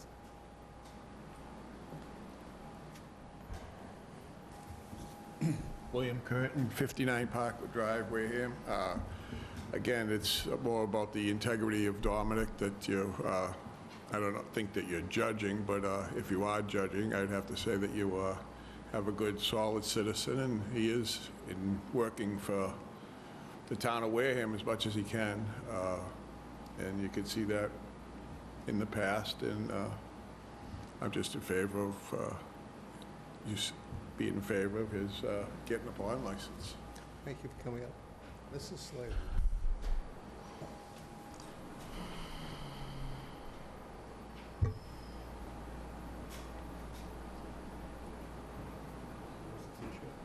You know what you're going to have to do, right? Thank you, Sandy Slavin. I can remember a hearing a couple of years ago about a pawn shop wanting to come on Main Street. They wanted to be where Jay's Drugstore was. Nothing's more visible in town than that building on that major intersection. So I can understand why it was not accepted by the board, because it would have been too visible. Dominic has agreed to take the word pawn off of his sign, and I saw one of the selectmen immediately shake his head no without any discussion on it. And I said, the idea is you did not... We're not here to have our procedures questioned. I did not... I'm hearing some response. This is ridiculous. They didn't want to hear a pawn shop in town, but if he removes the sign, then who knows it's a pawn shop other than the people who need the services? And as he says, it's something that happens. You might need something immediately and don't want to sell it. It's a service you add to the people of the town of Wareham. And a previous hearing on this, I can remember selectmen saying, well, if you agreed to move out of Main Street, we'll give you your license. I can remember that one in a previous hearing.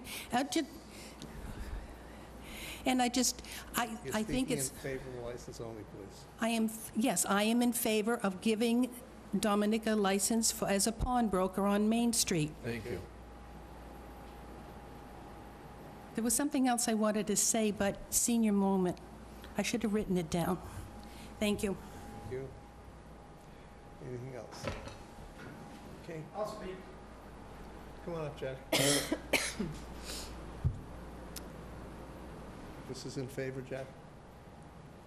In favor of the license? In favor. Thank you. Jack Silva, 8 Diners Way. I am in favor of the pawn shop. There are a lot of people in town that will need it. Not everybody's a crook looking to get over on everybody. And I do know the residents that were at that building before, and believe me, those were the people and their family members and all that were outside congregating. It wasn't the pawn shop. But why should anyone in the town have to go out of town if they need those services? You have a businessman here that wants it. So thank you for giving me this time and not being interrupted. Thank you. Thank you, Jess. Anything else? Anybody opposed? None heard? Close the hearing. Move we close the hearing. Second. Motion by Patrick, second by Peter. All in favor? Aye. Aye. Yes? Yes, yes. Yes. Yes, yes. Okay. Next. Well, we need a motion. Yes. Well, you don't want me to make the motion. Your clerk. My motion is that we deny the license. Second.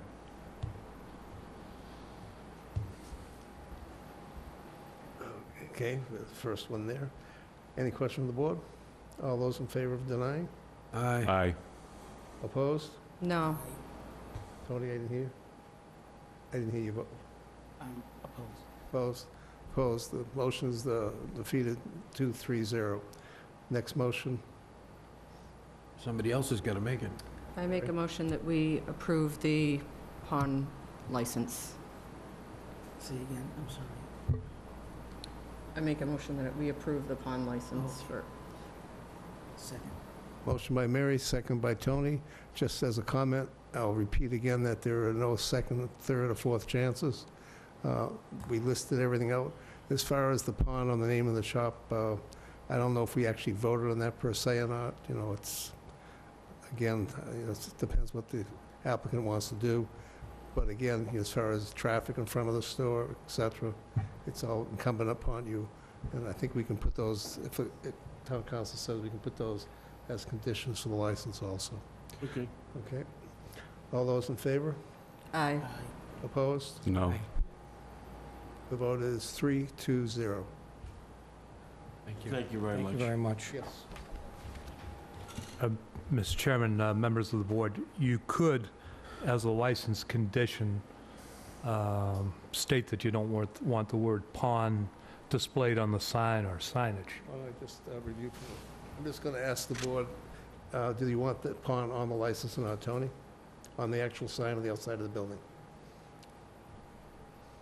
Yes or no? Tony. Oh. No, I prefer it not to be on the sign. Mary? No. Patrick? It doesn't matter. I didn't vote for it. Still ask the question. Peter, it doesn't matter? I mean, my feeling is, if you're going to give them a license, or it's for pawn shop, it should say pawn. Businesses should have signs that are descriptive of what happens inside. Exactly. And my vote would be yes, as far as the pawn name. So you voted nothing? I don't, like I said, if you're gonna give him the license, then he should be legitimate business. All right, Put up so whatever he wants. It's three for the license with the name pawn and 2 against. Thank you. Thank you. Thank you very much for your time. Have a great evening. Okay. Greens community policy. You want to, hey, Derek? I didn't ask Ken to come because it was like 11 o'clock last night. Do you want to do anything on the green? I didn't hear what you're speaking. I didn't. Oh, the green initiatives, the 2 initiatives that we have before us. Vote supportive? No, I wasn't prepared to speak Okay. this whatsoever. The only thing, I think Patrick noticed that on vehicles and stuff, we're supposed to have vehicles that maintain, was it a minimum of 18 miles per gallon? Yeah, let me just say, this Explain is, what it is we're yeah, talking okay. about. One of the things that happens with these things, is they start to put more and more restrictions on you. Yep. And one of the things they're asking us to adopt is a specific thing about the purchase of vehicles, that we will purchase fuel-efficient vehicles. And there's actually a list in the miles per gallon that they must average. So just for the heck of it, I looked up a couple of the police cars, both the which, according to the website, they average 15 miles a gallon on the SUVs that are the Ford Interceptors. Did you check the exceptions on those? There's exceptions on that list. There's no exception for those vehicles. Okay. I read the whole thing. There's no exceptions for those. And that says 18 miles a gallon for four-wheel drive. I apologize, utility Mr. vehicles. Chair, and I'm sorry to interrupt you. I am not prepared to speak to this. Yeah, so why don't we just hold it over until we can get some more We'll information? schedule this for the 11th. Okay. This is, And I can have Ken here at the same time. Yeah, I because... didn't get a chance to look at the agenda, Okay. that's my fault, but if we're bringing department heads in, I'd like to be, bring department notified head in. and stuff. The Dodge Durango that they were talking about buying is another one that wouldn't Yeah. meet the criteria. I mean, and they want us to buy more fuel or efficient vehicles. Could be a problem for us, as far as meeting the criteria. And, not that somebody's gonna come down and check it, I don't know. Maybe they are, I don't know. But, okay, Make a note that goes on the agenda for next time. for the 11th, right? No problem. Okay. Next up, discussion and potential fall meeting articles. We received from the school department Their articles, yeah. 2 articles. One is the McKinney-Vento, which is just the revolving fund that comes in to pay The for one we get every year, yeah. transportation. And the other one is the exact The school. motion for the school for the MSBA Correct. program, which has Yeah, to be and the same. And I don't know that we need, bond council's gonna write that as well, because there's a borrowing aspect. Yes. There's the MSBA aspect, and then there's Three what we're pieces. actually borrowing, yeah. Yeah, so we only have 2. Right, so bond council's writing the other. You want us to wait till next time? It's, Make more it's going to sense. be what it is, I understand, but do we do it all at one time and have it correct? Sure. Okay, we'll hold that one off. We can vote on the McKinney-Vento, though, if you want to make a motion. Okay, I move that we approve the Kenny-Vento portion of the articles from the school department. Need a second? Second. And add it to the warrant. Motion by Patrick, second by Peter. All those in favor? Aye. Aye. Opposed, abstained, 500. 400. She left the room. Oh, She Didn't left see the her room, go. so it's 4. Sorry. 4-0. Should've 400. Didn't see her. Sorry. No problem. The other piece is, we did get an article from Gary Buckminster, but I think it came on the cell phones. I'd rather have it written, that everybody has, and I'm not sure everybody got it. Yeah, Yeah. We'll put that on We the can wait 11th until also. 11th. It's what they call the waterways fund that we take money out of Yeah, every year. he's taken it and he's put it in reserve for appropriations. Yeah. Which means you're going to appropriate out of it from town meeting. Oh, he actually listed all. No, that becomes, This you isn't a listed the revolving transfer. account. No, it's not a revolving. Right, it's reserved for appropriation. No, it's not a receipts reserved for appropriation. That's what it says in the article. I read it today, I'm pretty sure that's what he is. It says reserved for appropriation. Right, but it's not a receipts reserve for appropriation. There's, We better I make don't sure know. that's correct then. yeah, I'm pulling it up right now. Okay, yeah. Just clean it up, whatever, No problem. just to make sure, because I know council over there will be freaking out. We have no they're- other articles Patrick, before us. they're transfers from the receipts reserved for appropriation account. Okay, all right, the transfers are from the tree. From. Okay, that's fine. There's no articles presented. There will be an article coming at the request of the redevelopment authority to establish an overlay district at Tremont Nail. It'll be a placeholder at this time. There's a lot of public process that's going to take place between now and town meeting to hone that article down. There will be drafts, put on file in the office of the town clerk as we move forward, but because we just worked on the article today, I don't want the board to take it up tonight. That'll be for the next time we meet. Yeah, we What's the deal with the two that we talked about last week, the signs that went to planning? Are they gonna do anything with that? We're supposed to, I had a list of stuff. I'm not sure anybody else on the board And sent any notices out to them. in the house number thing, we were waiting for council on that. Yeah, I haven't got an answer on that. Actually, I think Mr. Bowen. Remember you were gave gonna us look up the house numbers where they supply the house numbers? I have a draft. Oh, okay. So basically, we have on the 11th, we've got a lot of stuff to take care of. Okay. Yeah, you probably don't want to load up the agenda with too much else. Well, we already have stuff. We have a couple hearings on the liquor Okay. violations too. I guess They that's should go it. pretty quick. No. one Did of this them- get signed by everybody? Sorry, just mumbling.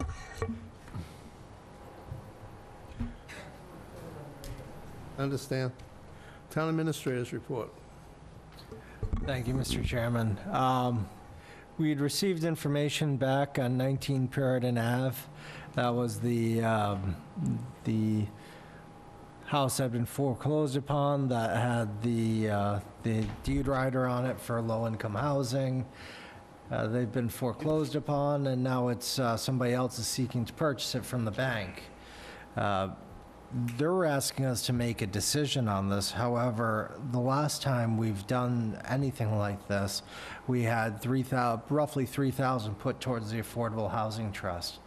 I understand that all the parties involved in this outside the town don't care about the town's subsidized housing inventory, but clearly we do. Yes. Yeah, and I'm talking about everybody that was involved in the emails that we've seen. So, my recommendation, and, we can see if what council has to say, is that, they do provide an offset of $3,000 for the release from the Board of Selectmen. I thought the Affordable Housing Trust on some of the properties was $5,000 or $6,000 actually, if I remember right. You want to go higher? I've never been against that. I know that, or me seeing a fee. So, and I understand, look, when we were moving to our house a few years back, we had a hiccup with our mortgage, and we were sitting there with the sellers, and it was very uncomfortable. So I understand the situation. However, this is something that's part of the whole community. Actually, I apologize. We have 48 hours, I was going to bring that up on because I got an email today. So if you can let me reverse back a little bit. Mr. Bowen, you were finished with everything to do, I think it was 19 Puritan, with the real estate agent came in and wanted us to remove what turned out to be the affordable restriction. Oh, I remember it well. I know you do. The counsel for the lender, I believe it is, sent a document to the board asking that you approve it. And what the document says is that the board acknowledges that with the foreclosure of the property, that the affordable housing restriction disappeared. Now, Not true. lawyers' opinions are lawyers' opinions, and you can agree with them or not. If you happen to agree with that particular lawyer's opinion and sign the document, the practical effect is that you've released the restriction. There's I believe, a very strong argument to the contrary. In many cases, if you have a foreclosure on a mortgage, and the mortgage has first priority over other lien holders, the other liens, the money due falls by the wayside, and the bank takes the lot, if you will. And good luck to anybody else who was owed money. But an affordable housing restriction is not in the nature of a monetary interest. It's not a debt. It's not something that under the Uniform Commercial Code can be prioritized. It's an interest in land. So I have never heard a bank assert that on a foreclosure of a mortgage, that all the easements went away, because every bank in the world would foreclose on every property in the world to get rid of every land vested encumbrance on it. That's just not how it works. It's apples and oranges. So I certainly wouldn't recommend, as a matter of law, that you sign a document that says that you agree with this council's opinion, because I believe his opinion is wrong. And I don't usually like to say, well, you'll be setting a precedent, because, you know, there are precedents and there are precedents.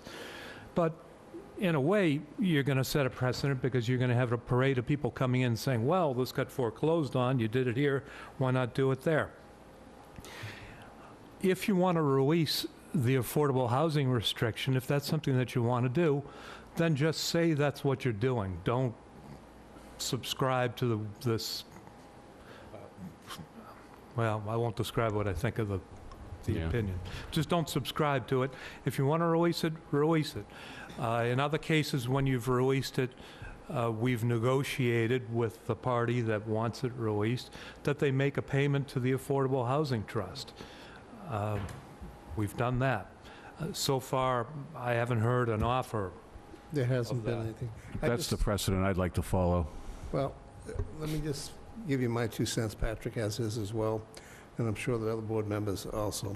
We had, a while back, someone come before us, way in the beginning when I was a selectman, had a piece of property they were trying to sell, couldn't sell it, and came in and, you know, insisting that we remove the affordable piece, which takes it off the SHI list, et cetera, and the board was very adamant they weren't going to do it. The reason that I don't like doing this at all is because, you know, we're sitting here getting beat up by the 40B project that we're looking at. Every time we lose an affordable unit, it just makes it worse for us.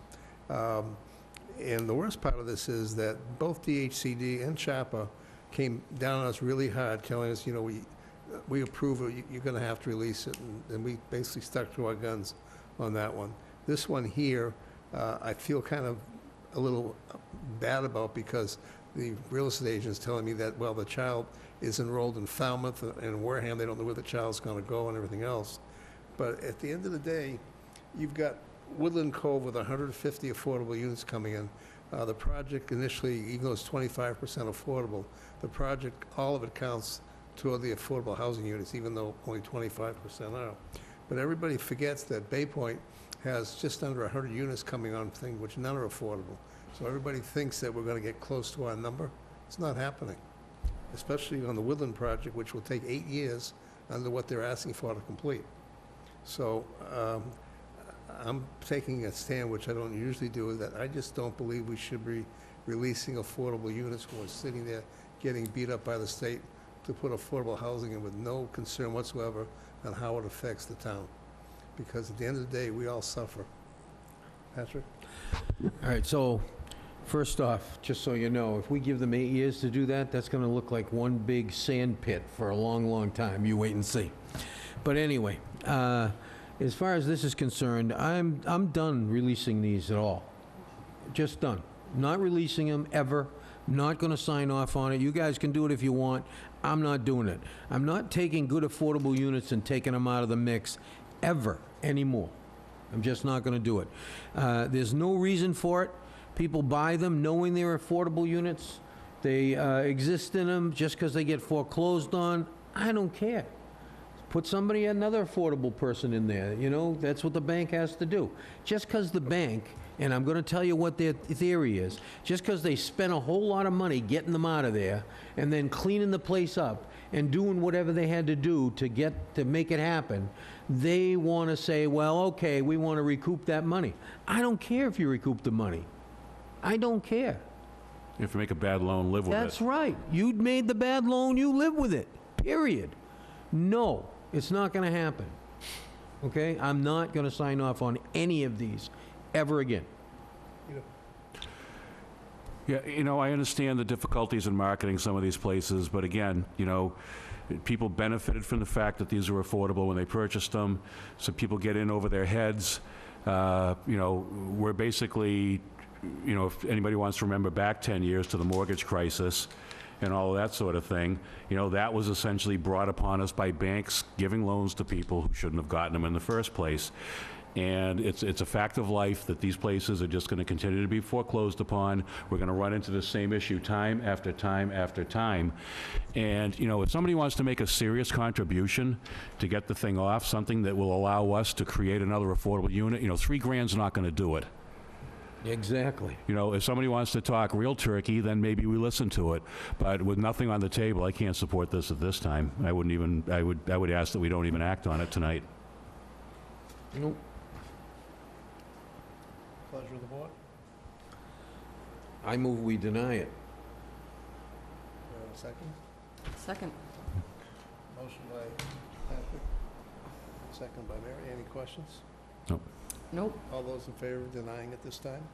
Aye. Aye. Opposed? Abstained? 500. And again, that's not the end of the game. Make a real offer. That's the end of the game for me. No mas. Okay, Mr. Sullivan, I apologize for right, it's interrupting over. your speech. Not doing No, it. I'll take all that time as considered the TA report.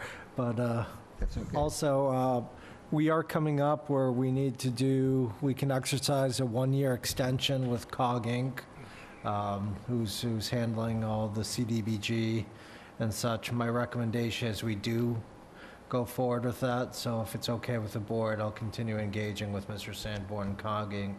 Do you need a vote from us on that? No, it's just unless there's any opposition. No, just for the record, all those in favor of continuing? All those in favor of continuing? Yes, dear. Aye. Aye. Aye. All right, thank you very much. He has done a great job of cleaning up some of the financial issues that he inherited in his second go-around with the town. Yes. I give him credit for sticking with it. And some of the work to figure out what money belonged where, what money could be used for what. I mean, it was basically forensic auditing, and he did a really nice job with that, and managed to liberate money that we otherwise thought was going to be encumbered in certain ways. I don't know how he did it, but he did it. And we're going to lose money also. I'm not going to ask you tonight to put you on the spot, but there's been articles about the Marion, closing Marion and stuff. Maybe the next meeting on the 11th, you'll have some information for us. Yeah, I'm not going to put you on the spot tonight. No, we were just at the last meeting, and that was proposed from, I believe, from Carver, and it didn't pass the board. If you want, we can start having the board members maybe coming in. Do you want to start that? Probably be a good idea. You want to start having a selectman? All the other communities have a selectman on those boards, so. I want to suggest... You can put it on as an agenda item for the next meeting. Okay, we can talk to it later. And we'll figure it out, because, you know, the public has no idea what's going on. Yeah. And of course, people just throw stuff up on the websites and everything else, and the stories are pretty interesting at times. Yeah. So which one of us are you going to punish for that? That'll be an eeny, meeny, miny, moe. But everyone should understand that the meetings of the Carver, Marion, Wareham Regional Refuse Disposal District. I think I have a volunteer already. We'll call it CMW from now on. They're public meetings. They're posted in each one of the towns. So, you know, just like a selectmen's meeting, people can come to them as well. Yeah. It's really important, because over the last 5 years, I know I've reached out 2 or 3 times, and I apologize if I'm insulting anybody, but the answer was, don't worry, Ray Pickles has it under control. and it's kind of embarrassing to see how it ended up. So even at my point, trying to ask questions and never got answers. So I appreciate that. Thank you. All right. Okay. It's a quiet day. Any reports, Tony, Mary, committees? Patrick?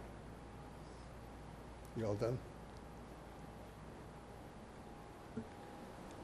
I'm not picking up what you're putting down. I'm sorry. The individuals that have recently been appointed. Oh, the promotions, so they... Yeah, you want to do that?